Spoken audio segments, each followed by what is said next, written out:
อันนี้ก็บ่ถามเอา อร่อยเลยลุง ฮะ อร่อย แอมบ่ย่ากูได้จับปลาหมึกแซ่บ แซ่บเนาะ นี่แต่หมายใจ แม่เราอันว่าเห็นลูกหลานกินมันซิมาแม่ อ้าวมึงแล้ว แอมมาดังแอมนะแอมคิดว่าสิได้อยู่บ่คนไปหาอันว่าผูกพันบืนน่ะ ได้ ได้เนาะเจ้าคิดว่าสิหาจักคน เอาเป็ดคนก่อน เอาเป็นคนก่อนแล้วมันไปตัดได้หลายได้บ่ ลายแล้วแต่มาแต่ก่อนมากับสัตว์น้ำ อ๋อมาจากบอนวัดเนี่ยไปตัดลามัดโอ้โดย ย่าเหอะน้ำตาเหรอ โดย เกิดจาก น้องแม่โบแมนโบแมนน้องจะดีแล้วก็น้องแต่งไทยแล้วก็น้องเลี้ยงของมีบริมีเนี่ยมานั่งอยู่ที่ไหนของมีนะ ก้อยเท่าไหร่ 500,000 อ้าวเมื่อนั้นก้อยยังไม่มีนะเมื่อนั้นนะ เอากับบ่มีบริมีเด้จะดีบริมีได้เลยสิบอกไปหน้าสาวจะได้เจ้ายังน้อยอยู่ใส่เงินบ่หลายนะเจ้าน่ะ อ้าว อยากได้บ่อยากได้อยู่บ่ ได้ เอาไปเห็นยังเงินหยดใส่กระปุกนะ อ้าวแต่ว่ามีข่าวกับเชื่อเขา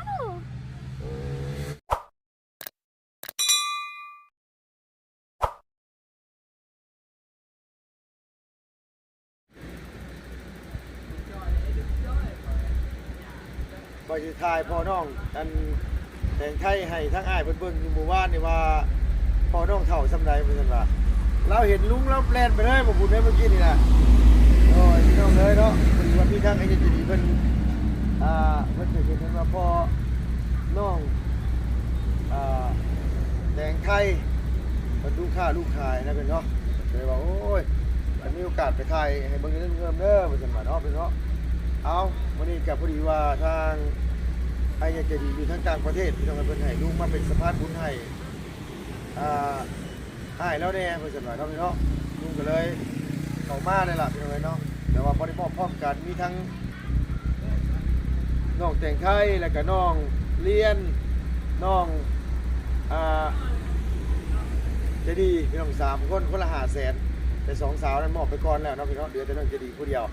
เพิ่นว่าเพิ่นจะไปตัดสินมาซั่นว่าไปงานแต่งหมอเดือน4ซ้ำเดือนนี้กันเนาะพี่เนาะโดยเอาเนาะพี่เนาะกับสบายดีเด้อกับทักทายสบายดีพ่อแม่พี่น้อง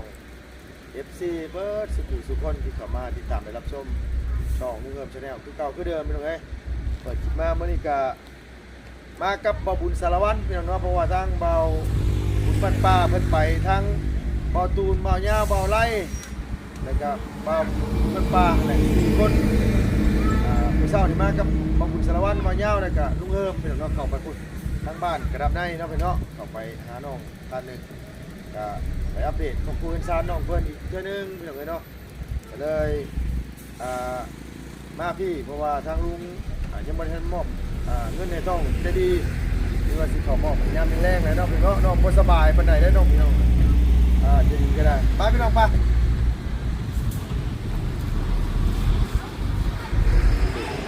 รถเขาเจ้ากำลังเฮ็ดทางกันอยู่พี่น้องเอ้ยแตกสวดอยู่เนาะเสียงดังในเด้อพี่น้องเด้อลุงกับไม้กับบ่มีพี่น้องเอ้ยเนาะโดยสบายดีเด้อบุญเด้อโดยไม่กันสั้นกระทั่งเบาอันเสี่ยงยืมไปใส่พี่น้องเอ้ยอยู่น้ำรถแล้วผมเป็นยืมหรอกแล้วเห็นมันลดลงมื้อนั้นเราก็เลยเก็บไปเนาะก็เลยอันว่าบ่มีไม้กันสั้นยืมน้ำบ่บุญสารวัตรไม้กันสั้นก็ได้ นาไปแป้งคนไว้ได้เนี่ย 1,200,000 ค่าแป้งได้ โดยมันเปลี่ยนเพราะว่ายังเคินขาดมันบ่ขาดมันอหย่างนั้นนะมันบดได้บ่บุญโดย มันบดแม่น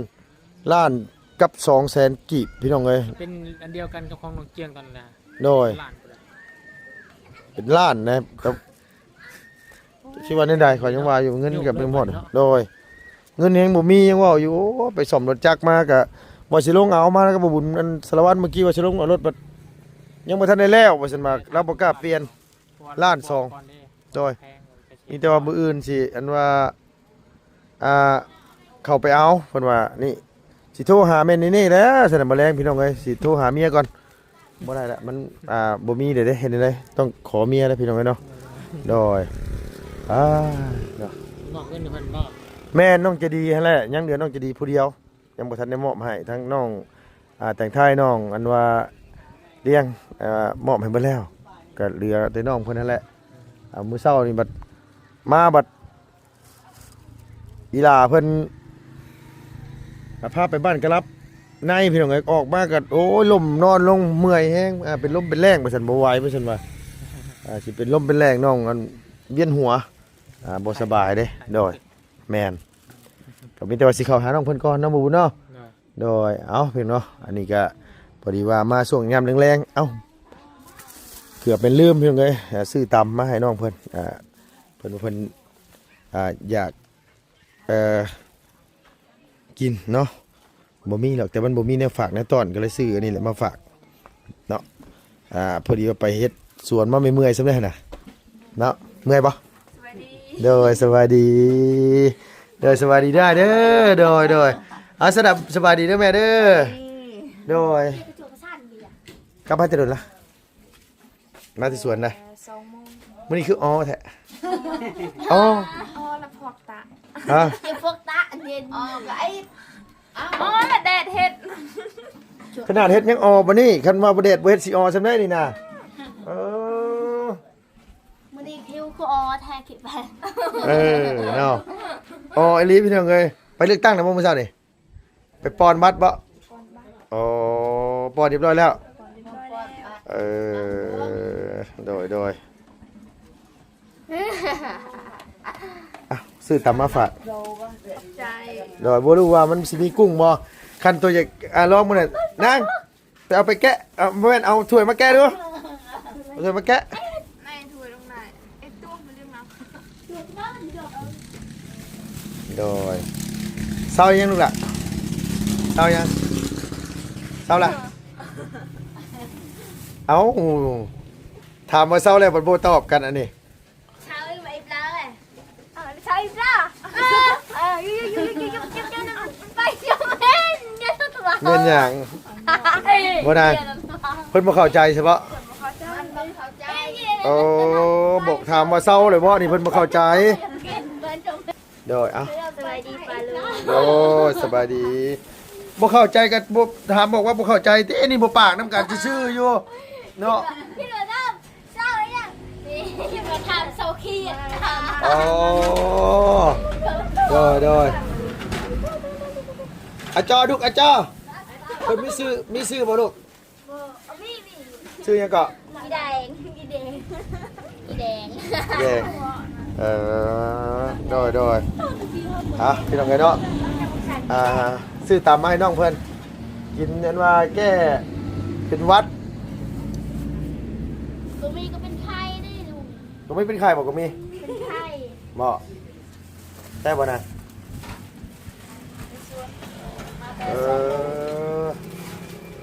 โดยบ่สบายบ่ตัดแล้วอะไรมันน่ะ ตัดแล้ว จะดีขึ้นไปนั่งพุ่นลูกหลานเจ้านะแม่มากินมาดิกินไม่ได้บ่อันนี้กุ้งอันนี้คบกันอยู่บ่เพื่อนตัวโตมาที่นี่ เนี่ยจ้าได้เลยขอบคุณน่ะจะเจาะเอาไหนล่ะ อันนี้ก็แกะใส่แหละลูก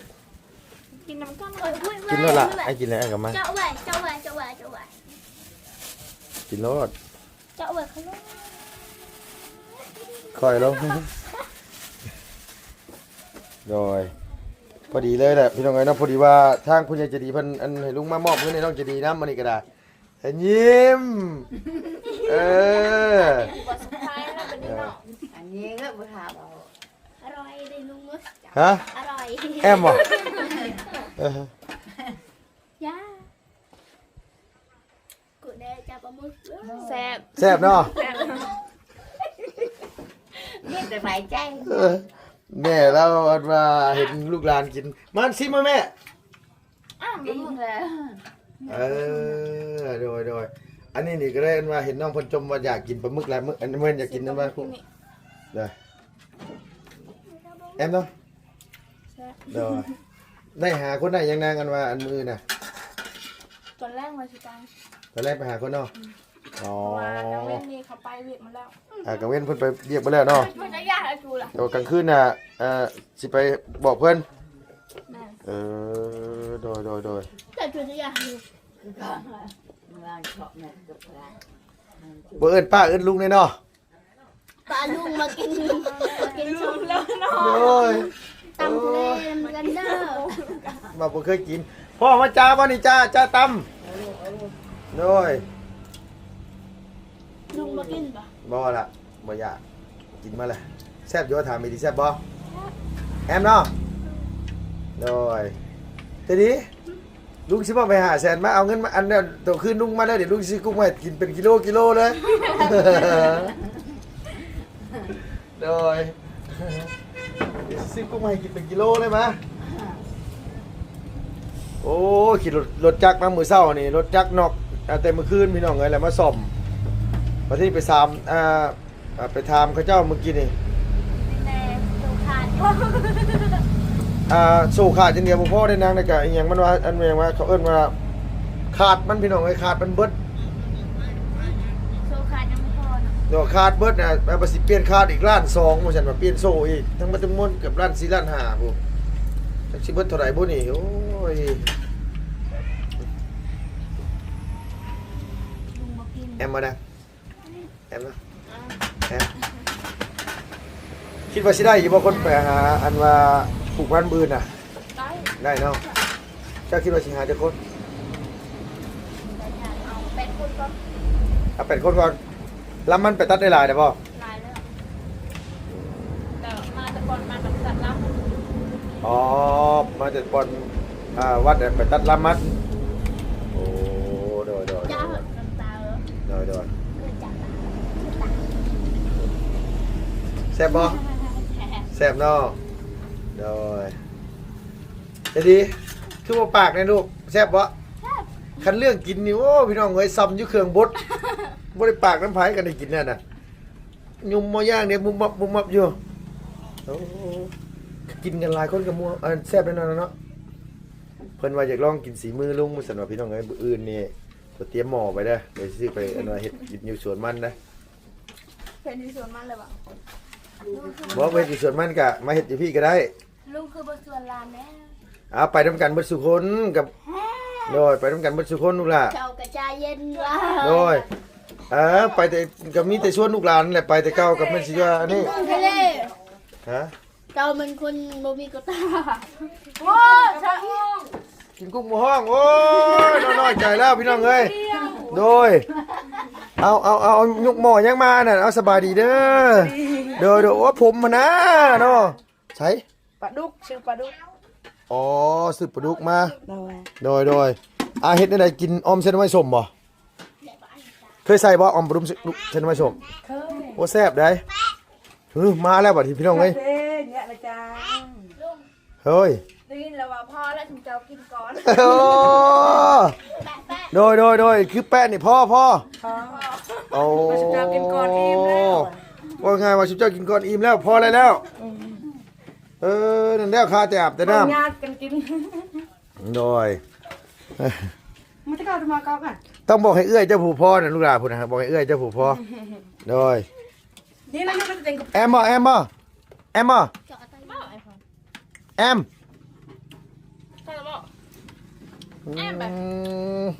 โอ้เสียงสดพี่น้องเอ้ยอันนี้กับบริป้าบวงเลยเนาะแซ่บเนาะ เสร็จแล้ว แซ่บหลายกลับมาแต่จักโมงฉันนะ แต่2 โมง แต่กลับมาแต่2 โมงบ่ไปกับแม่2 คนมื้อนี้ก็ได้ ไปกับแม่2 คน ห่อข้าวไปบ่น่ะมากินข้าวอยู่พี่ กินแต่ตอนเช้าตอนเที่ยงไปกิน มาทันอยู่บ่อันว่าลวกจิ้มเอาเฮาซื้อมาฝากมาเฮาให้น้องจะดีสงสัยน้องจะดีกินเบิดแล้วซั่นเนาะ ยัง ยังวะอ๋อปอนั่งมึงเนี่ย เราจงไว้ เดี๋ยวแล้วจงไว้เนาะ เรากินครึ่งนึงเราจงครึ่งนึง อ๋อเดี๋ยวคันพ่อเด็กน้อยเดี๋ยวเพิ่นเดี๋ยวเขาเช่านี่เป็นไงคิดคอมเมนต์โอ้ เห็นบอกบุเพชรเลยเด็กน้อยบุเพชร ไอ้มาไอ้มาไป จะอันน่ะนี่สุดประเภทน้ำเฮ้ลุงกินเผ็ดเก่งบ่ยายประเภทอีกหน่อยครับ โดยโอ้ยน้องจะดีเลยน้องไงอันบ่แม่นน้องกันว่าแต่งไทยผู้บริญาณในอันเผ็ดน่ะเพิ่นกินเผ็ดได้เนาะ กินได้ กินดีกินได้ เออ ได้ยังไง เผ็ดกว่านี้มันกินได้ โดย ละหรือปวดขนาด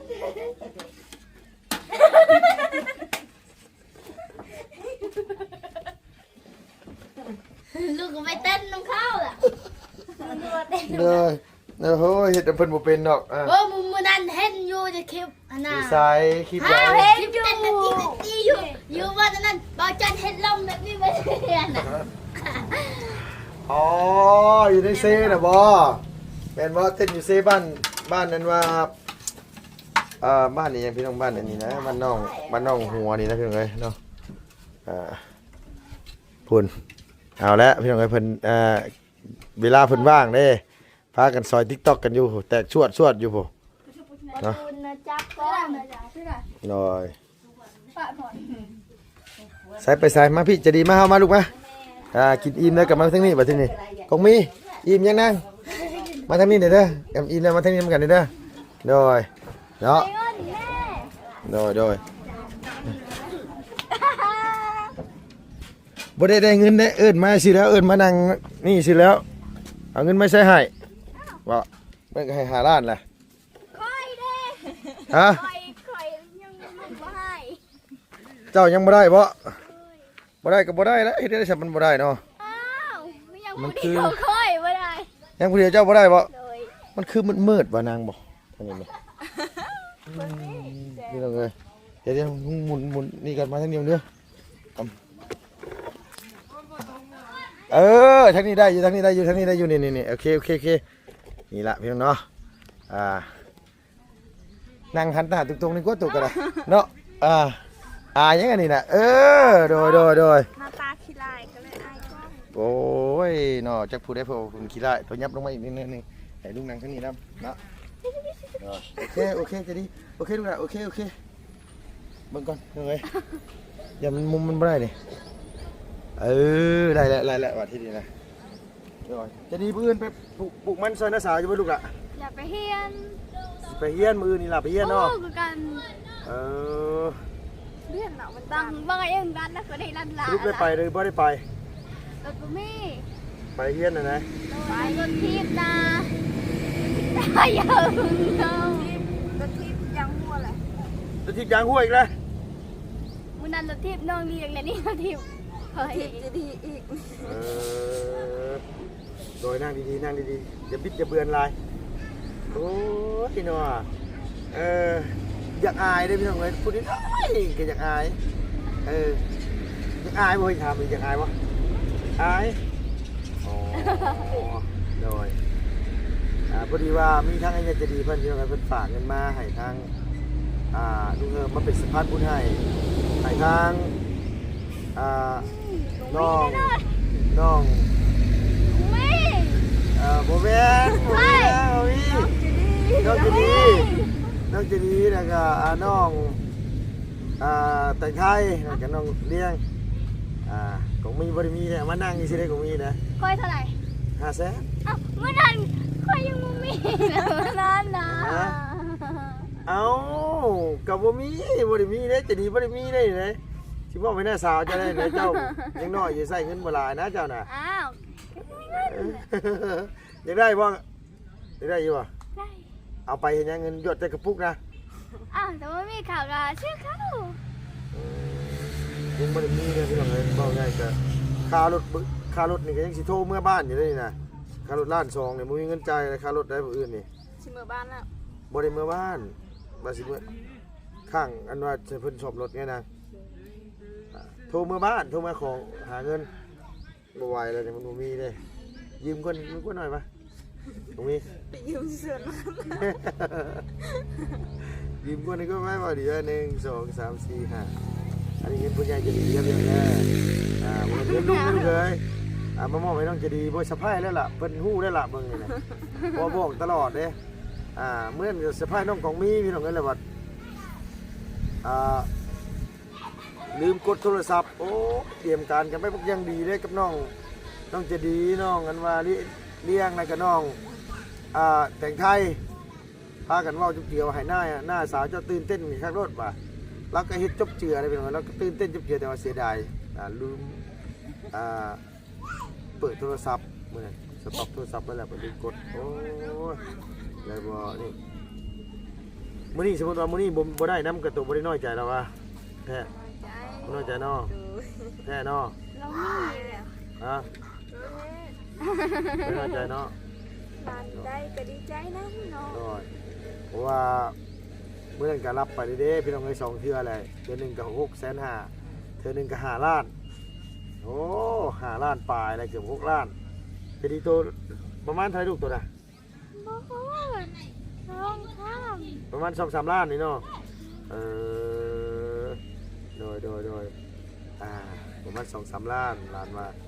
ถือว่าร้ายเติบแล้วมาเพิ่มลุงอีก500,000ก็ร้ายเติบได้นี่เนาะเอาไปเฮ็ดหยัง500,000นี่ สิยิบซิม ไปยิบสิ้นล้านเองบ่ เลยแล้วไปซื้อเสื้อไปซื้อเสื้อแน่อ๋อโดยยิบสิ้นอันยิบสิ้นหยังลูกยิบสิ้นมันมานักเรียนนี่บ่ยิบสิ้นจังไส ชิ้นไม่เท่าซื้อแล้วเส้นหนึ่ง เนี่ยยังบ่ทันยิบเนาะแต่ ซื้อยังเป็นซื้อยังนี่น่ะต้องมาต้องซื้อยังนี่ โอ้เถอะ ปลาโด กระโดด โอ้ ปลาโดตัวนี้นะ ตริโตโด แม่ อ่านดื้อเนาะเว้ยเนาะแต่ว่าดีเท่าบ่ได้เฮาได้อย่างใดพี่น้องเพิ่นคุ้นคนง่ายคุ้นคนง่ายยามก็คืนเฮาอยู่บ่นาง เฮา คนมานี่เฮาบ่ แม่คน คนแปลกหน้ามาเฮาสิเนาะ แม่ คันคือทีมงานมาสิเฮาอยู่บ่ จืดหน้าแล้วเนาะ ทีหน้าได้เนาะมาเรื่อยๆเนาะ แม่มาเรื่อย โดย ๆจืดแล้วบ่เฮาแล้ววันนี้ บ่เป็นหยังนะว่าซื้อตำมาให้กินน่ะเมื่อกี้รางวัลปลอบใจกันบอกว่าได้เงินกัน บ่เป็นหยังสิเป็นหยังเนาะ เอาให้มานั่งเป็นหมู่จะดีใช่ไหมเพราะว่าหยังถ้าจะดีอยู่กับลุง2คนน่ะลุงบ่มีคำถามพี่น้องเอ้ยว่าง่ายซะแบบตอบบ่เป็นสินะพี่น้องแบบว่าถาม 2-3 คำตอบคำนึงสินะโทรหาแม่อยู่บ่ลูกอ่ะ แม่เราก็บ่มีโทรศัพท์ แม่เจ้ามีโทรศัพท์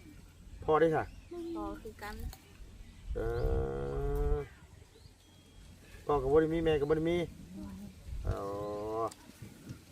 เดี๋ยวอยู่ตาบุ้งจัง เจ้ามื้อใดเพิ่นสิกลับมาบัดนี้บ่ได้มาเด้อบ่นาง จนกว่าญามันสิป้งแล้วถึงมา เนี่ยมันสิโป่งยังมาเสีย เรา แถวนั้นเพิ่นเฮ็ดนะตัวนั้นเพิ่นเฮ็ด นี่ อ๋อตัวนี้บ่ บ่แม่นตัวนี้อยู่พุ่น อยู่ลูกพุ่น อ๋ออย่ามันโป่งน่ะเพิ่นมาเสียอย่ามันมาอีกเนาะ แม่ โดย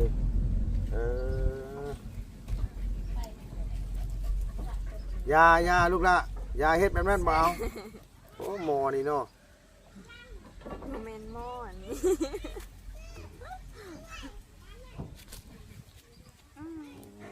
ใช่ลูก เป็นหมู่แม่บ่มาได้สิอยู่นำไม่เฒ่าตลอดได้บ่บัดนี้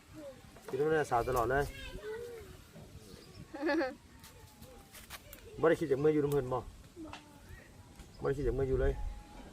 เอาบ่คิดฮอดแม่บ่ใช่บ่ดาว ปกติเราก็ไม่ได้อยู่น้ำพ่อน้ำแม่เรา แม่นบ่นาง แม่ ปกติเราอยู่ทำไมอ่ะเราอยู่เจ้าพี่ ตะกี้แม่เราเมื่ออยู่คนเดียวแห่งปะกันกับ พ่อเรา ละอยู่ต่างหากอยู่กับแม่เราวันนี้ละแม่เรากลับไปคนละอยู่คนเดียวประกาศละกายมาอยู่น้ำเงี้ย เรามาอยู่น้ำไม่เท้าเนาะ แม่ ก็มาอยู่พี่เลยบัดนี้นะ ก็ว่าสิอยู่พี่แหละเพื่อนแบบนั้นใช้จะอยู่คนเดียว โด เนาะ ยเพื่อนแบบนั้นที่พระชิกาอยู่ที่ แม่ ปกติเพื่อนที่โตได้หน่อยเนาะแต่ว่าเรื่องหนึ่งซ่านน่ะยังจะดียังมีผู้ใหญ่ทั้งใดแบบว่าสมทบในชื่อนั่นชื่อนี่แต่แบบยังเงียบอยู่ถือว่ายังบ่มีแนวคืบหน้าสาวอังซีซ่าต้องรอต่อไปอะไรให้ได้สนะน่าจะดีเนาะ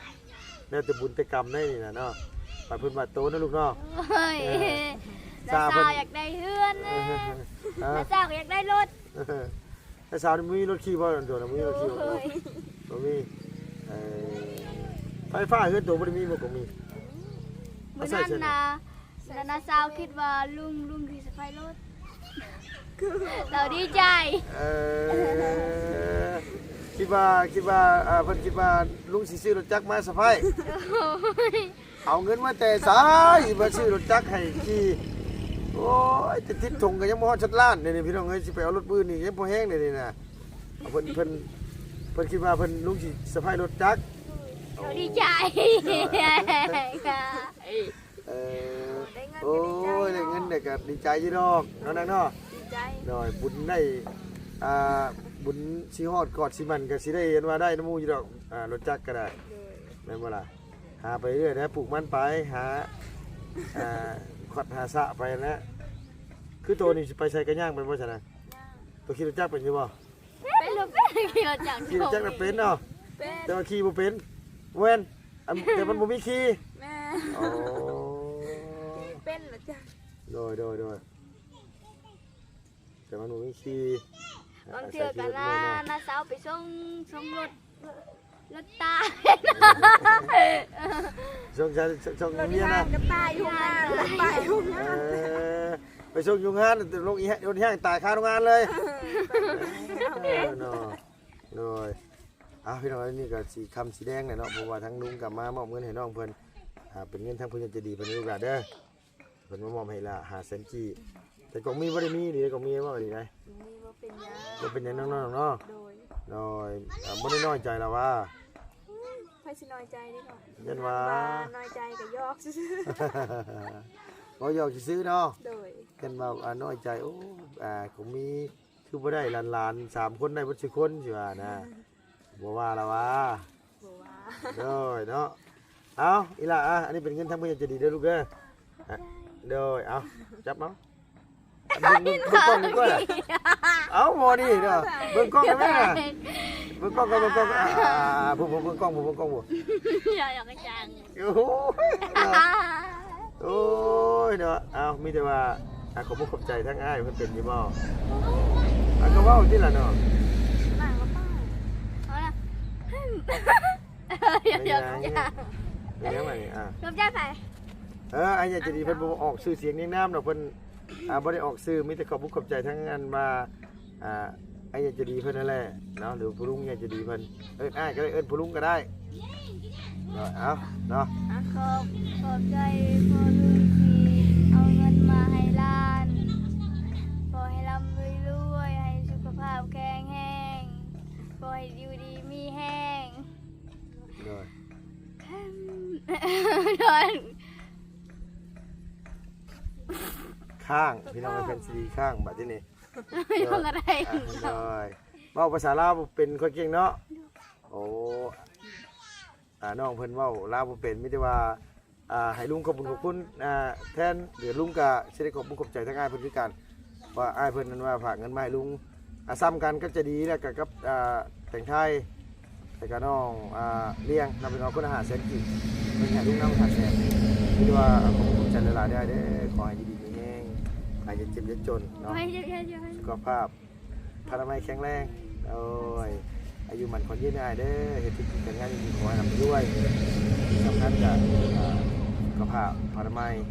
แข็งแรงยืนอายุมันคนยืนเนาะสาธุโดยเว้ยน้อยใจแล้วว่า ให้ผู้นี้อวยพรแห้งกระเต็กแล้วมันค้างกว่านั้นเลย ข้างโพดน่าจะดีกันเลยเช้านี้ยังปวดหัวฮะเช้าแล้วเป็นไข้ด้วยจ้ะ กินยาเลย เช้าแล้วดีขึ้นแล้วบ่ดีขึ้นแล้วเนาะเอาพี่น้องน้องสำหรับคลิปนี้กับมอบเงินให้น้องจะดีทั้งไอ้จะดีเขาอยู่ทั้งต่างประเทศเพิ่นมอบให้น้องทั้ง3คนแล้วก็มอบให้ลุงน้ำแน่ยังเหลือแต่ปล่อยสัตว์พี่น้องเพิ่นให้ไปปล่อยสัตว์ให้เพิ่นมีแต่ว่ามื้อหน้าลุงมีเวลาหรือลุงสิไปปล่อยให้อ้ายเพิ่นเด้อพ่ออยู่ไสก็สิซื้อปล่อยดอกอ้ายพวกสัตว์ป่านั่นจังเนาะมื้อเช้านี่ก็ปล่อยไก่ไปตัวนึงมื้อเช้านี่ก็ได้ไก่ที่เจ้าเอาให้เมื่อนั้นได้ลุงเป็นคนปล่อยนะ ปล่อยไปเฮือนนั่นแหละคันก็สิปล่อยนี่เป็นหยังพี่น้องเนาะลุงเห็นในกระสอบอันนั้นน่ะมันคันเอ๊ะอยู่ในกระสอบมา นี่กำลังเฮือนมันคันตลอด โดยคันลุงก็ได้เห็นเลยลุงก็ได้แบบว่าดูต้นชาติมันแกะออกมาในกระสอบลุงก็ปล่อยเลยบัดทีนี้มันมีหมูมันเฮือนอยู่ข้างๆกันแล้วผมมีไก่ผูกพอดีลุงก็เลยว่าเอ้ยกันมาไก่กันมาทั้งน้องแต่งชายน้องจะดีเพิ่นเอาให้แหละน้องกันว่าบ่ได้เลี้ยงว่ามีแต่ว่าให้เอื้อยเลี้ยงซะว่าเพราะว่าลุงสิบ่เลี้ยงหยังเลยมาลุงก็บ่เลี้ยงเพราะว่าเวลามันตายเวลาหยังเนี่ยเขาคิดฮอดมันเป็นแบบคิดฮอดแบบเศร้าแล้วมันสินะไก่กานะหุ้มก็บ่เลี้ยงอยู่เฮือนลุงบ่มีเลี้ยงสัตว์หยังเล็กโตเลยลูกบ่มีเลี้ยงยาก น้องกันตอนนั้นค่ะมาเลี้ยง2โตรถเหยียบมัน ให้ได้หน่อยเนาะ ให้แล้ว เด้อให้น้ำในพี่น้องไอ้ลุงน่ะเคยให้น้ มาแล้วมา ำให้น้ำมาสินะแบบว่าเสียใจแบบว่า เคยอยู่ อยู่ร่วมกันสินะแบบว่าอยู่ร่วมกันตลอดโอ้บ่ไหวเลยแบบว่าเฮาตัดสินใจบ่เลี้ยงหยังเลยแบบนี้นะไก่ตัวนึงก็บ่เลี้ยงหยังหัวเลี้ยงกบแล้วเลี้ยงเลี้ยงไว้กินได้กบปลาหยังสิเลี้ยงเลี้ยงเนี่ยมันใหญ่มากเฮาก็กินพี่น้องเอ้ยน่ะสัตว์พวกกบพวกปลาพวกหยังสิน่ะ กบเลยบ่สงสารละกบเนาะ กบไปสงสารก็ไปกินกบแล้วเอามันหลายตัวจักสิสงสารตัวใดนั่นน่ะเนาะจักสิสงสารตัวใดมันหลายตัวโพดตัวนั้นน่ะสำหรับคลิปนี้ก็ไปเด้อเพื่อนเด้อขอบคุณขอบใจหลายๆเด้ออยู่ดีมีแฮงเนาะสบายดีเด้อโดยสบายดีบ๊ายบายโอ้มื้ออื่นพ่อกันชวนมันเนาะ โดย โดย